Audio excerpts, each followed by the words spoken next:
Hi, I'm Paul from the Studio Rats. Right, this time of year is quite slow for us YouTubers because there's not a lot of gear coming out. So around this time of year, what I tend to do is a studio tour, just to show you the sort of gear that I'm using on a day-to-day basis to make YouTube videos and productions and recordings, all that sort of stuff. So let's get to it.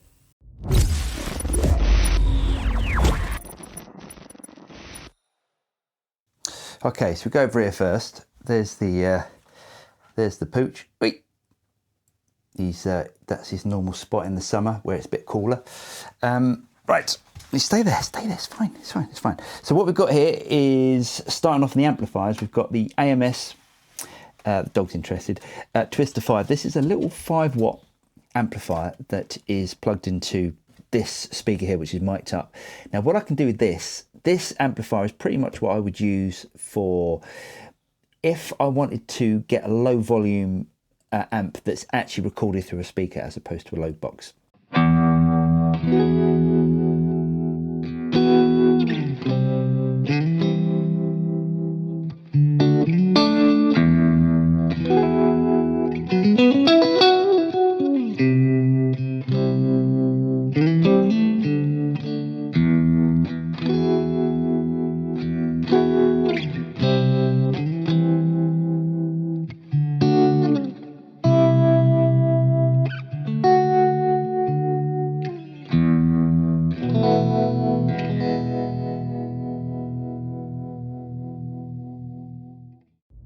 Now what I can also do is to incorporate the Boss Tube amp expander. This is a load box attenuator, absolutely fantastic, and it's also plumbed into my switcher system, which I'll explain in a minute. Right, round here we've got the TWS 2864. This is a really cracking sounding Vox style amplifier, so if I need any of those sort of tones, that is the amplifier that I go to for that.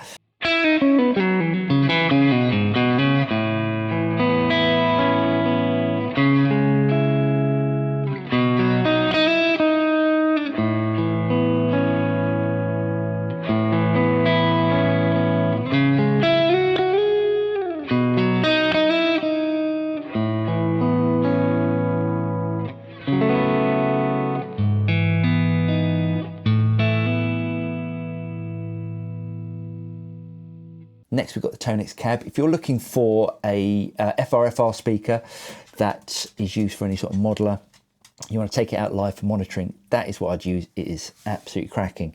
And below that we've got the Hook 1x12. That is my live speaker. If I take out an amplifier live, that is normally the speaker that I take out with me.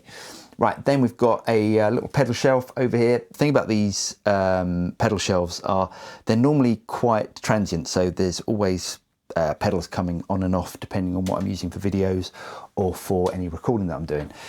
Then we've got probably my oldest guitar. I got this when I was 18. I was working at a guitar shop in London, and this is a Takamine something or other, but it's a really great sounding acoustic. I used it live and for recording for years, and if I ever need to record an acoustic, that is my sort of go-to acoustic.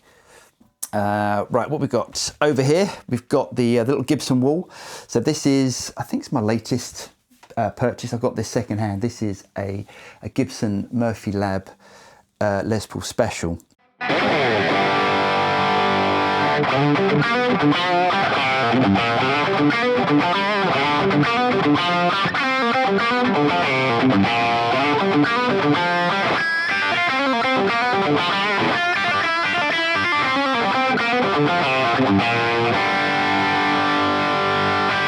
That's going to get used in a lot more videos. Next we've got my Murphy Lab R9. This is a 1959 reissue style Gibson. This doesn't come out as much as it probably should. This is a really great sounding Les Paul, and I'm not a massive Les Paul fan, so it doesn't come out probably as much as it should, but I should make a note to myself to use that in more videos.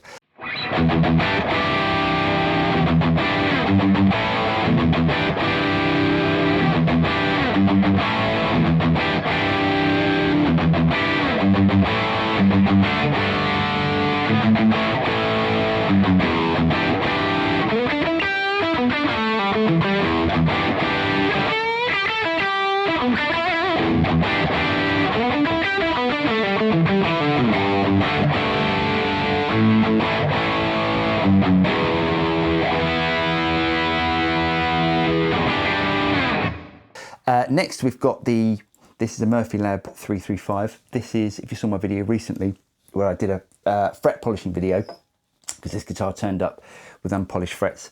Naughty Gibson, but it's a cracking guitar, and I didn't want to send it back because it does sound really great, this one. So yeah, I polished up the frets and now it's absolutely cracking.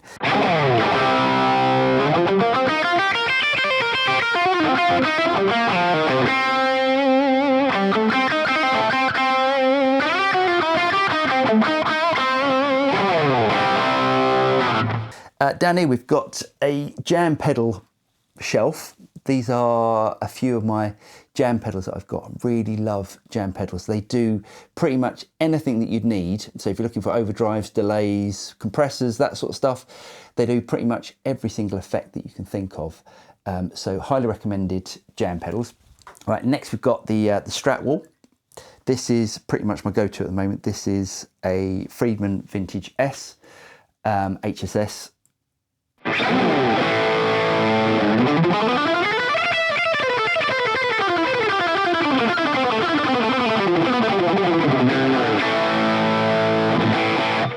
Really love that guitar. Then we've got a Shabat, what is it? A Shabat, normally says it on the back.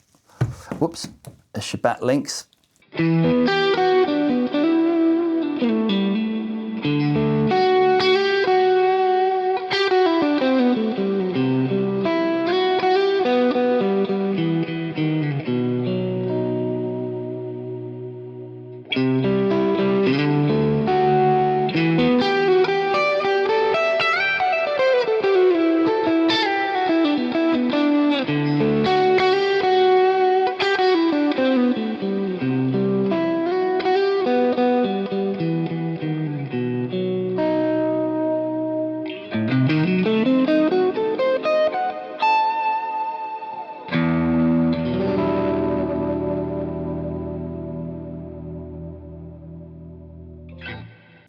This is a guitar that I had made by Shabat earlier on in the year. That's pretty much a dream guitar. Then we've got the James Tyler Studio Elite.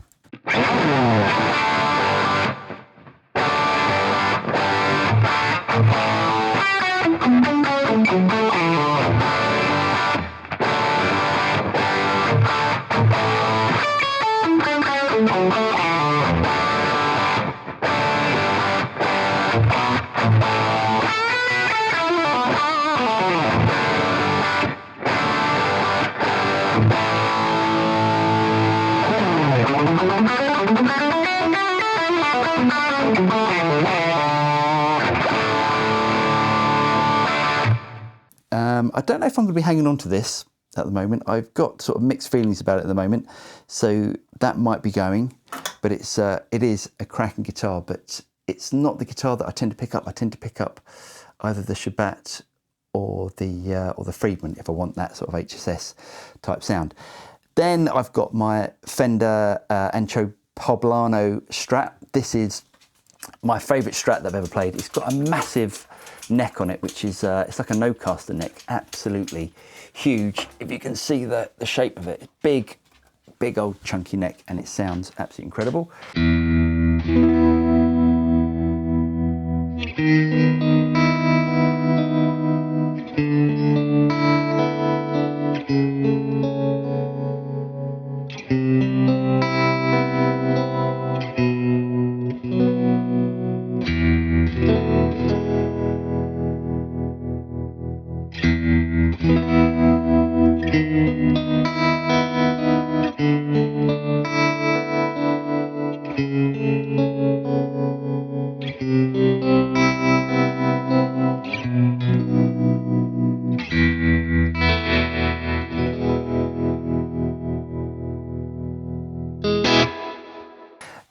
Next, we've got Some more guitars down here. Actually, no, let's do this first.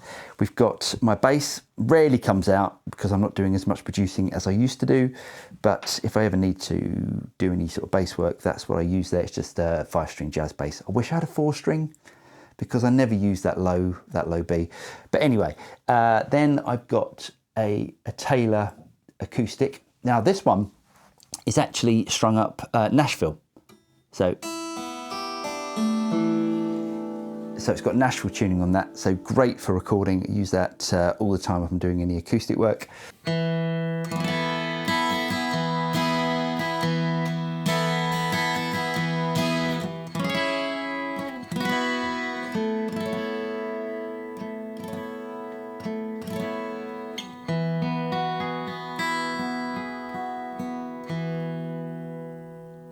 And here's the Silver Sky, the controversial Silver Sky that I had stripped and I relicked. We changed the frets and changed the pickups to Ron Ellis pickups. If you're after a great set of pickups for a Silver Sky, go and check out Ron Ellis. He does amazing pickups.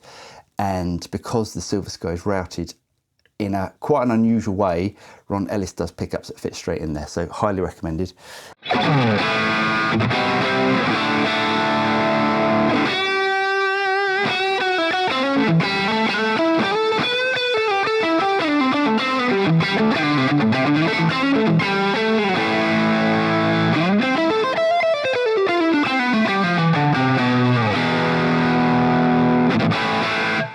Then we've got the Friedman Vintage S.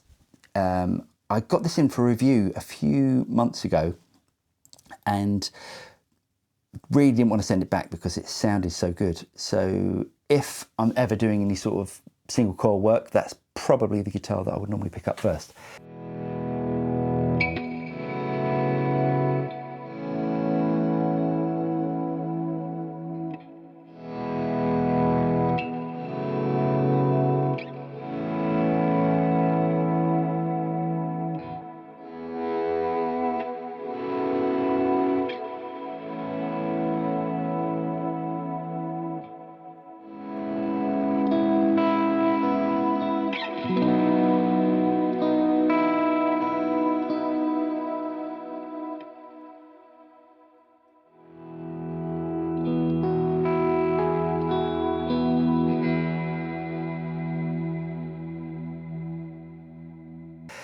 Then we've got the Valiant Mercury. Valiant guitars are Ukrainian guitar manufacturers. You guys probably know all about them by now, but they make really, really great guitars. And if you're looking for a really high quality guitar that is priced, they're not cheap, but they're priced, say, more reasonably than something like a Sir, but definitely have that sort of quality, then I'd highly recommend a Valiant.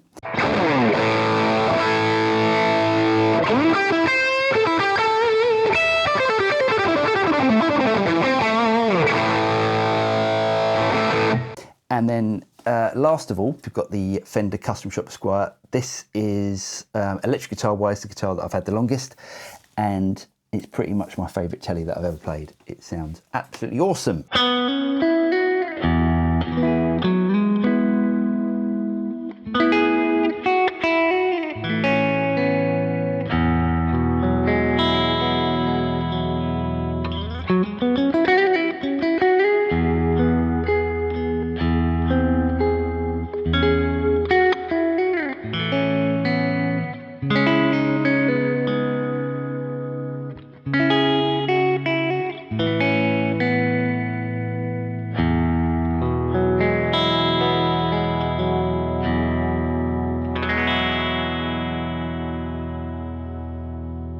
Over to the amps. This is a Reinhardt, I don't know what model this is. This is James's amplifier. We just got this in now to do some captures on the Quad Cortex. So I'm doing that and then that's going back to James. Then we've got the Synergy Syn 50. This is Synergy's biggest amp. Great thing about these are that they have interchangeable preamp modules. So it's pretty much the most versatile amp that you can get because it pretty much does every amplifier. And I've got the Tone King Imperial Mark II preamp on that side, and there I've got the Dr. ZZ Rec, which are my two favourite modules at the moment. Next, we've got the Hook Wizard.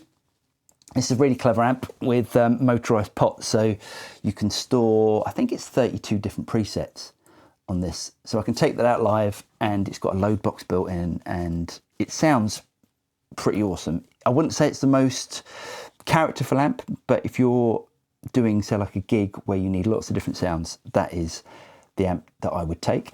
Then we've got the Sir Reactive Load. That is my sort of go-to load box. I'll explain how all the amplifiers are rigged up in a minute. And then lastly, down here, we've got the AMS DBA 50. This is my go-to Marshall style amplifier. So if I need any of those sort of Marshall tones, that's what I use. Now at the bottom, we've got the Fractal FC12. Now this controls the Fractal Axis FX3. And then I've got my pedal board, which is on a sliding shelf here. So what I can do with this pedal board and the FC12 is, if I show you the Boss ES5 here, now I did a whole video on this, but I'll just explain it again. If I change a patch here, if I push some patches here, and then you watch the Boss ES5, now that changes the loops, or I can bring in and out different loops, which these pedals are all plugged into. Now this pedal board hasn't really changed in months, so I'm really happy with the way that all of this sounds. So over here we've got the Tamco Tone Oven. This is a great sounding boost overdrive pedal. Then we've got the Keeley Compressor Plus. The Keeley Compressor Plus is in loop 1. The Tamco is in loop 2. Then we've got the ODR1, which is the Noble's ODR1 overdrive, in loop 4, and the Analog Man King of Tone is in loop 3. Lastly over here is the Universal Audio Galaxy. That is a delay, which is in loop 5. Now push that back in.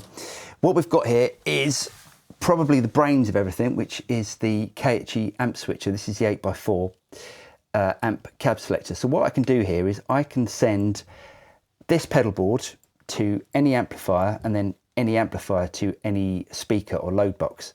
So at the moment, if I go to number 1, that is plugged into the 2 Notes Torpedo Studio. Speaker number 2 is the Sir Reactive Load, and speaker number 3 is the AMS cab that I showed you at the beginning of the video. So I can send any of these amplifiers to any speaker here, which makes it incredibly useful. So if I want to record a real speaker that's mic'd up, I send it over to number 3. Number 2 is, as I said, the Sir Reactive Load, and number 1 is the 2 Notes Torpedo. It doesn't get used as much as it used to. This used to be my number 1, but the Sir Reactive Load now is pretty much what I use for any of the amp recordings. Lastly, just in case you are interested, what we've got, this is how I make videos. So we've got a bunch of Panasonic Lumix S5 cameras. So we've got one there, got one there. That's the one that does me when I'm talking. We've got one there. So this one here and that one are the different guitar angles. And lastly, we've got this one here, which does pedals. So if I'm ever shooting a pedal, the pedal goes down there and that gets covered by that. All of those cameras are plugged into the Blackmagic A10 Mini Pro ISO. So I can switch each of the different cameras in and out, which makes it incredibly easy and incredibly fast to make to record videos. Now lastly over here, we've got a set of Stringjoy strings. These are my go-to strings that I always use. I used to use D'Addario, and I tried some Stringjoys, and ever since then, they're the only strings that I use. They are absolutely fantastic. Highly recommend you go and check them out. Then we've got the Quad Cortex. Quad Cortex rarely gets switched on, to be honest. That just gets used for any captures that we sell on our website. So rarely get switched on. And if you're interested about monitors, because people ask this all the time, what monitors I use these IK Multimedia iLoud MTMs. So these are the biggest ones that they do, and they do sound absolutely amazing. Really hope you guys got something out there. At some point I'll do a video of my pedal cupboard, and I'll go through all the different pedals that I've got in this ridiculously messy pedal cupboard that's full to the brim. But anyway, that's for another video. I really hope you guys got something out of this. If you did get something out of it, don't forget to like and subscribe, click on the bell button, and you'll be notified of any future video that comes out from the Studio Rats. I'm Paul, and I'll see you next time. Cheers.